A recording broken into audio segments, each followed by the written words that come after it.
Hey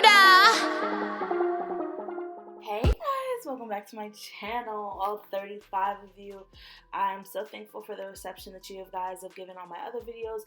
Don't think I forgot you, but if you basically want to see how I got this look, stay tuned and keep watching. So first I'm heading with my Omglo Gold Misty Spray. Oh, and don't forget to subscribe. It shows me that 69% of you watching are not subscribing. So I went in with my Omglo spray and my Bobbi Brown moisturizer to prep her skin because my little sister has very dry skin. Now when we were doing this is my little sister, by the way, when we were doing this look, I was in a rush, so I actually forgot to prime her skin, which was something that I remembered as soon as we got home. I don't know what all this is eye cream. Okay, this is the Bobbi Brown eye cream. I got this in a travel set, I think for like $20. But back to the subscription. It tells me that 69% of the people watching are not subscribing. She's just getting those eye boogers out of her eyes. So please make sure you subscribe and you comment if you like this video so I can see you. Luckily, I'm able to see the watch time and the views. So I know people are watching, but please make sure to subscribe. That helps me know that you guys like it. And please give suggestions in the description box below. So this is me testing out the foundation. I used the Black Opal Stick Foundation on her. I do not know the colors by heart. I just go by the thing. I think this one is hazelnut. And I just put this all over. My little sister has hyperpigmentation from old acne scarring and stuff like that. So her body can tend to be a little bit lighter than her face because she doesn't wear sunscreen and she's pretty tall. So her face gets a lot of sun.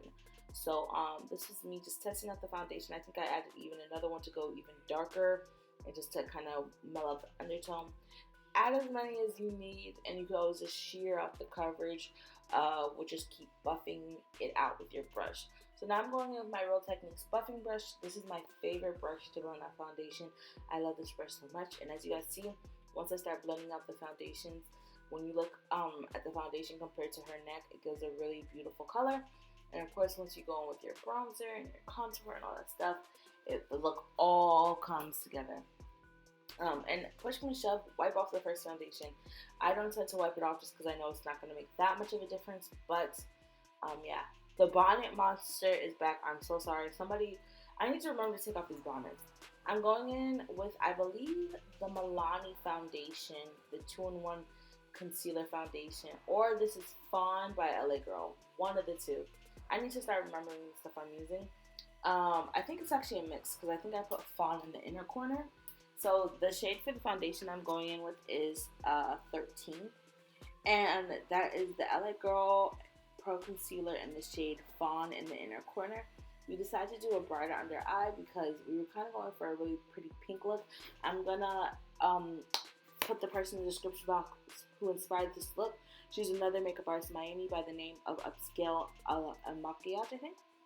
I'm going in with the Covergirl Concealer in the shade Caramel. And I only put that in the areas where I want it to be super bright. So that's why if you see, I keep it in the inside. When you do the concealer like this, because a lot of people are like, why don't you just go in with the first concealer? When you do the concealer in layers like this, it controls the brightness and it gives a transition on the outer corner that helps your makeup look more gradient and not one light color. If you notice, when people tend to go in with a super light color by itself, it tends to add a more ashy or gray color. Personally, me, this is the artistry that I do. I would never go in with that lightest color by itself on her face. I just personally wouldn't. I know some people do. I've seen videos of it, and sometimes it still looks really beautiful after. But I'm very flash conscious. My demographic is Black women typically, so I want to make sure that when they're out, they're not getting cast back. And this is me just going in with the contour brush to buff in that inner corner. Now for the contour, I'm using my V-Set palette, so I just use the darkest two black opal shades in order to contour her face. I think I'm going to do a full video in depth on my sister or on a dark skin client to show you guys how I do flash proof makeup and the steps that you can go in detail. So it'll probably be a video all about skin. Comment down below if you guys would like a video like that. So now I'm just buffing up the contour with this brush. This is not my preferred brush to contour with. I just have this brush because it came on a set, so I'm trying to figure out a way to get some good use out of it. So I decided to put it here. I probably should have read what they intend the brush to be for. Next, I'm going in with the Sacha Buttercup, and I only went in with this powder because I wanted a brighter under eye for her and kind of more yellow. Typically, I would go on with the Laura Mercier in the shade Deep. And one thing I will say is, for dry people, please don't let this sit. You're going to see as time goes on, more and more of the powder disappears and it's seeping into your skin. But because you're not oily underneath your eye, it will only add a very dry under eye and kind of like patchy, because this powder isn't as finely milled as something as like a Laura Mercier. So if I could go back, I would never have this set underneath her eye, because I have to spray her face a lot and go over it to get rid of the streaks. I'm going in now with the P. Louise eyeshadow base in the shade number 2. I returned this. I did not like this product. I didn't really find a cool way to apply it. I didn't really feel like I was doing anything else. So yeah. I'm going in with the James Charles palette. This whole entire look was created by the James Charles palette. And I'm going in with that orangey shade. I'll leave down the shade names down below. Then I went in with the shade literally right next to it. So it's like the big pans of eyeshadow with like the most common shades. It's the orangey one, the reddish orangey one. Those are the ones I went in with, and then I went down to the pink section later. I will be filming a video very soon on my kit and my most used items in my kit.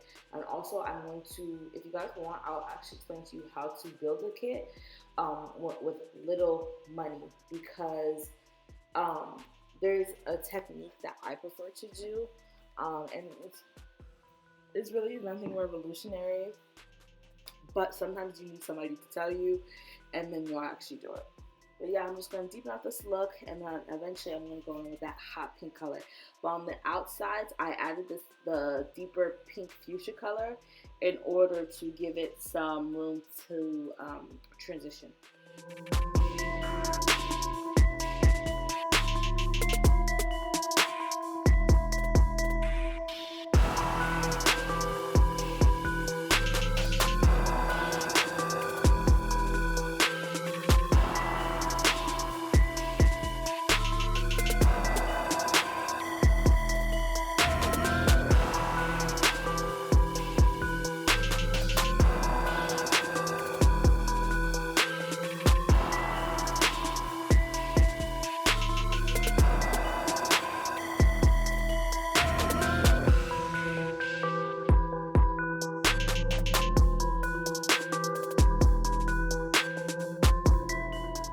So now I'm going to fill in her eyebrows. To fill in her eyebrows, I'm using the BH Cosmetics Eyebrow Powder Palette.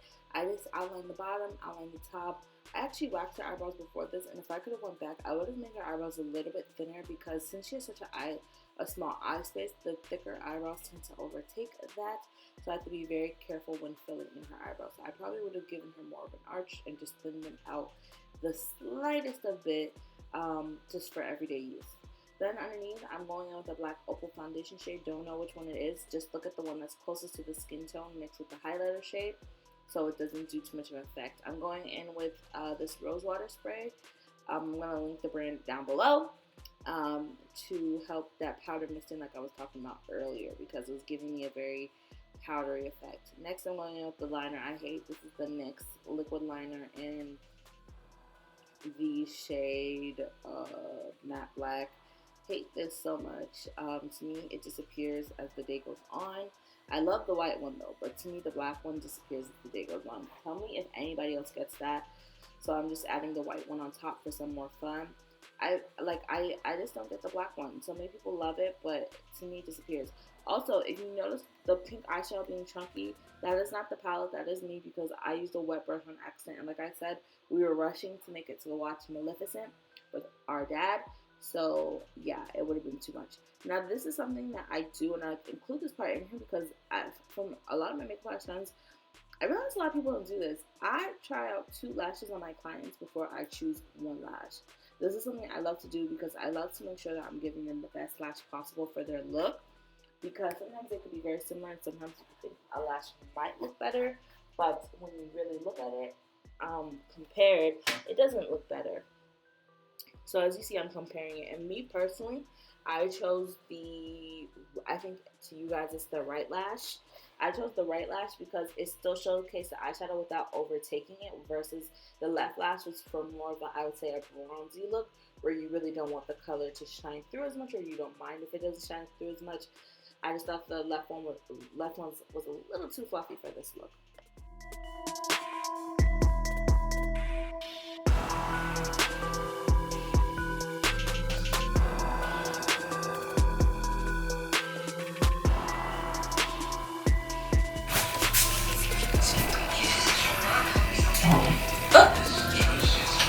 Remember, it's a bonding.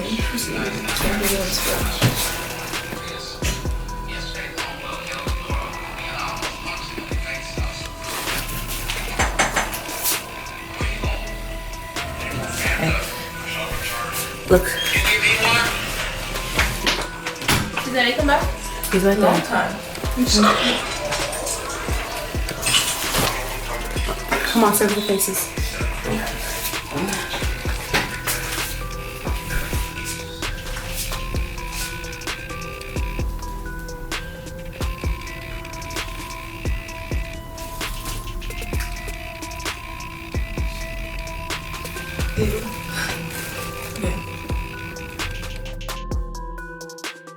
And now we're at the end of the video. I hope you guys enjoyed this look. If you guys stayed this far, leave me some pink emojis in the comment box below. I'm so happy that you guys are loving these videos. I cannot wait to make more. And no worries, it's not just going to be client tutorials. It's going to be what's it called? It's also going to be advice for freelance makeup artists, how I built my kit, how I suggest you build your kit. It's going to be a bunch of stuff on here. I'm going to be doing a bunch of looks for the fall, so do not worry. Honestly, there's just a bunch of really good content coming your way, so make sure you subscribe so you don't forget, and also turn on my post notifications so you can always catch the uploads. So without further ado, bye, and see you guys very soon.